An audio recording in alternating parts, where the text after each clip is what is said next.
Look what Sophie got me for my birthday. My mother-in-law Helen announced to the entire family gathered in her lavish living room, holding up the small silver locket with exaggerated disdain. A dollar store trinket. I suppose this is what happens when you let children shop at discount stores. My heart sank as I watched my 8-year-old daughter's face crumple. Sophie had spent months saving her allowance for that locket, carefully selecting it because it matched the antique one in her grandmother's jewelry box, the one Helen always bragged about inheriting from her own mother. "Mom," my husband Jack started, but Helen cut him off with a wave of her perfectly manicured hand. "No, Jack, she needs to learn. In this family, we give proper gifts, not," she dangled the locket between two fingers like it was contaminated, "cheap costume jewelry." I pulled Sophie closer as tears welled up in her big brown eyes. She had been so excited about giving her grandmother this gift, had practiced her presentation all morning. "Actually, Helen, Sophie picked that out specially because—" "I'm sure she did," Helen interrupted, her voice dripping with condescension. "Just like she picked out those clearance rack clothes she's wearing. Really, Emily, you should teach her about quality." She turned to my sister-in-law Victoria, who sat smirking on the expensive leather sofa. "Remember the diamond bracelet your Lily gave me last year? Now that was a proper birthday gift." Lily, my 11-year-old niece, preened at the praise. We all knew the bracelet had been bought with Victoria's credit card, just like all the gifts Lily gave. Before I could respond, Helen stood up and walked deliberately to the ornate trash bin beside her desk. "I think it's best if we just—" She dropped the locket in with a theatrical sigh. "Dispose of this unfortunate mistake. Perhaps next year you'll think harder about appropriate gifts for this family." The room fell silent except for Sophie's muffled sobs against my shoulder. Even Jack's father, George, usually buried in his newspaper during these scenes, looked up with disapproval at his wife's behavior. "Mother," Jack's voice was tight with anger, "that was completely unnecessary." Helen simply shrugged, already moving on to opening her next gift, an expensive-looking package from Victoria. Sometimes children need to learn hard lessons about standards, dear. I stood up, Sophie trembling in my arms. "We're leaving," I announced, my voice steady despite the anger coursing through me. This wasn't the first time Helen had belittled our family's more modest lifestyle. But attacking my daughter's heartfelt gift was a new low. "Oh, don't be so sensitive," Victoria chimed in, adjusting her designer sweater. "Sophie needs to learn how things work in better circles. Not everyone shops at," she wrinkled her nose, "discount stores." Jack stood too, his face flushed with anger. "That's enough, Victoria. Mother, your behavior is appalling. Sophie worked hard to buy you something special." "Special?" Helen scoffed, carefully opening Victoria's gift. "There's nothing special about cheap." Her words cut off as she lifted out an expensive silk scarf. "Now this is what I mean by proper gifts. Victoria, darling, it's perfect." I couldn't take any more. Still holding Sophie, I headed for the door, Jack right behind us. George finally spoke up from his chair. "Helen, you've gone too far this time." "Oh, please," Helen dismissed him with a wave. "I'm teaching valuable lessons about quality and family standards." As we reached the door, Sophie lifted her tear-stained face from my shoulder. "But Grandma," she whispered, her voice breaking, "didn't you see what was inside?" Helen paused in her admiration of the silk scarf. "Inside the locket," Sophie continued, hiccuping slightly. "I put the picture inside. The one of you and your mom. From your jewelry box." The color drained from Helen's face. "What picture?" "The one you always talk about, from the antique locket your mom gave you. I saw it was fading, so I had Daddy help me scan it and make a copy, so you'd have it forever." Helen's perfectly composed expression cracked. She rushed to the trash bin, pushing aside tissue paper to retrieve the discarded locket. Her hands shook as she tried to open it. "Here," Jack said coldly, stepping forward to help with the clasp. The locket sprang open, revealing a perfectly restored black and white photograph of a young Helen with her mother, both smiling at the camera. "But how?" Helen stared at the photo, her hands trembling. "The original is so faded, I can barely see it anymore." "Sophie noticed," I said quietly, still holding my daughter. "She saw how sad you were that the photo was fading.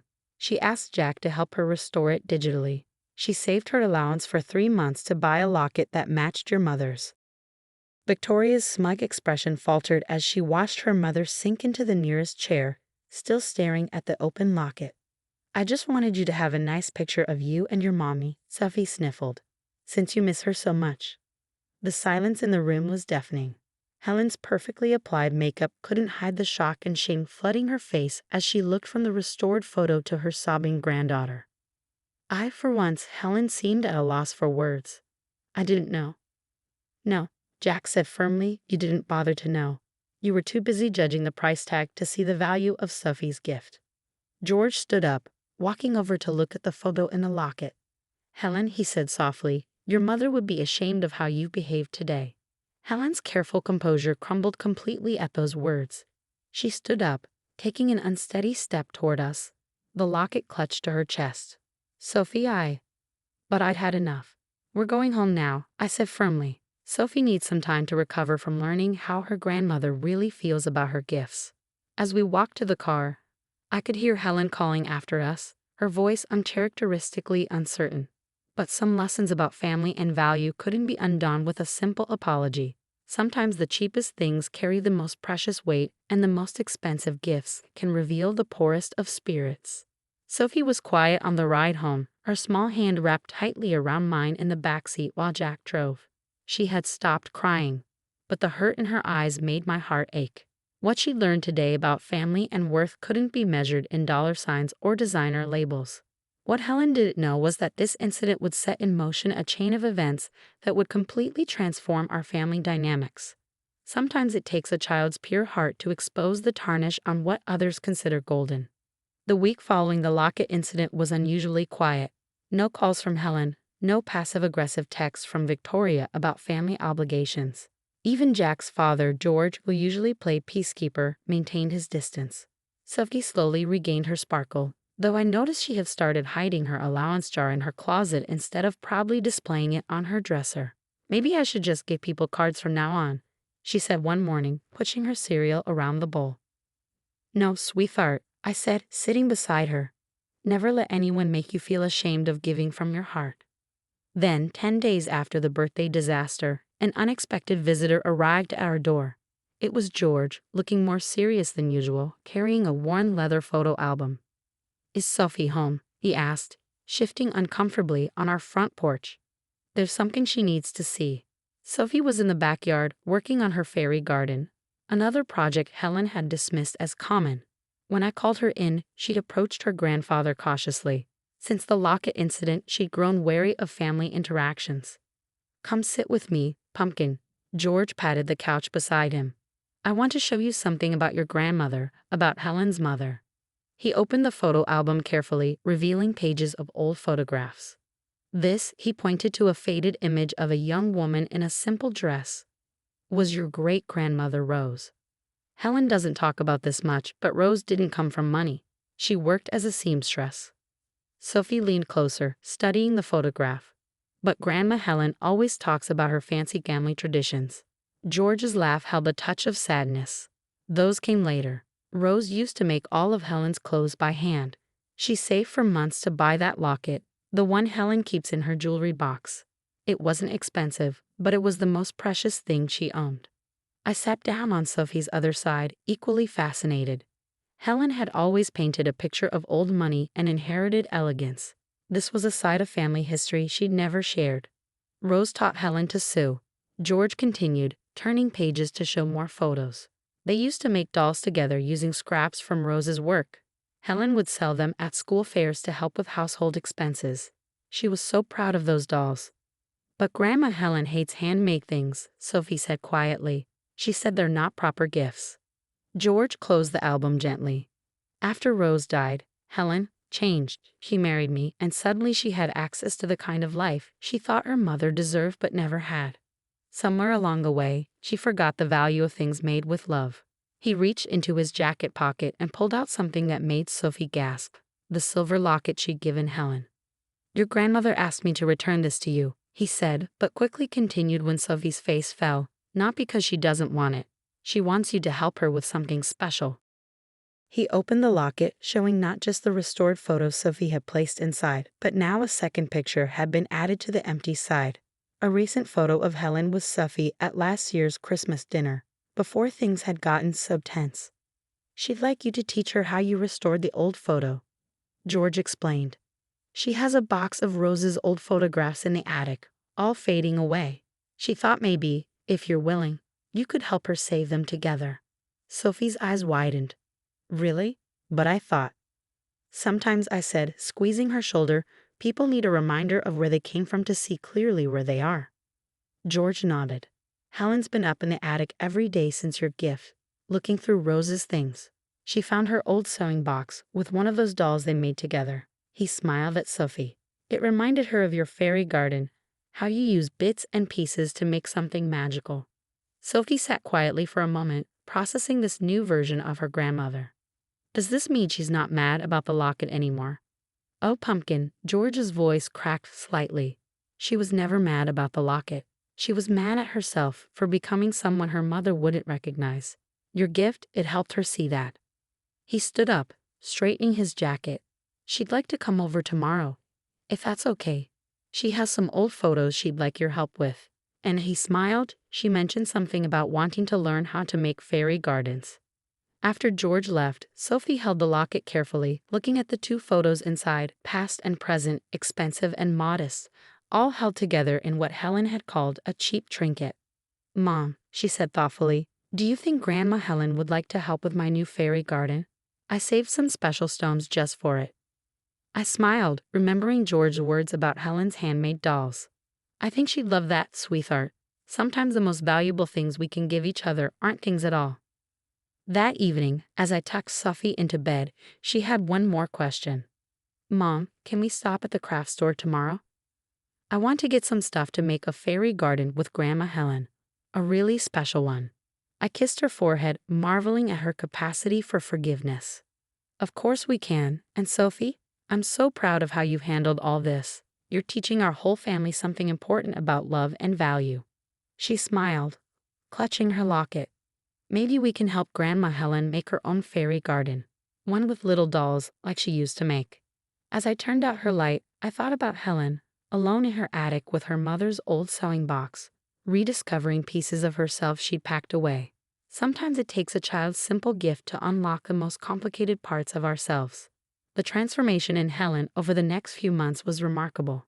What started with photo restoration sessions with Sophie turned into weekly crafting afternoons at our house. The woman who once sneered at anything not bought from a luxury boutique now sat cross-legged in our backyard, helping Sophie to arrange tiny pebbles and miniature plants in their ever-growing fairy garden. Victoria stopped by one afternoon, designer handbag swinging, and nearly dropped her phone at the sight of her mother wearing gardening gloves and a simple cotton shirt. Mother, what are you doing? She asked, horrified. You're getting dirt on your clothes. Helen looked up, her face peaceful in a way I'd never seen before. I'm helping my granddaughter create magic, she said simply. Would you like to join us? Victoria fled, muttering about family standards, but Helen just shook her head and returned to helping Sophie position a tiny handmade swing made from twigs and twine. The real breakthrough came when Helen brought down the box of dolls she'd made with her mother. Sophie sat entranced as Helen demonstrated the simple stitches Rose had taught her, showing how to turn scraps of fabric into tiny treasures. My mother could make something beautiful out of anything, Helen said softly, demonstrating a French knot for Sophie's benefit. She used to say that love was the finest material you could work with. Together, Helen and Sophie started creating dolls for the fairy garden, each one carefully dressed in bits of lace and ribbon from Rose's old sewing box. Helen's skilled fingers, remembering lessons from long ago, guided Sophie's smaller ones through each stitch. One Sunday afternoon, I overheard Helen talking to Jack in the kitchen while Sophie and I set up for their crafting session. I've been such a fool, she said, her voice thick with emotion. I spent years trying to buy the kind of class I thought my mother deserved. But Rose, she had more grace in her worn thimble than I shone with all my expensive things. Jack hugged his mother, something he hadn't done in years. Mom, Sophie's gift didn't just restore that photo. It restored you. As the holidays approached, Helen insisted on hosting Thanksgiving as usual. Victoria arrived with Lily, both dressed to the nines, expecting the usual formal affair. Instead, they found the elegant dining room transformed. Handmade centerpieces graced the table, fairy gardens in antique teacups, each containing tiny dolls that Sophie and Helen had created together. Place cards were decorated with pressed flowers from their garden projects.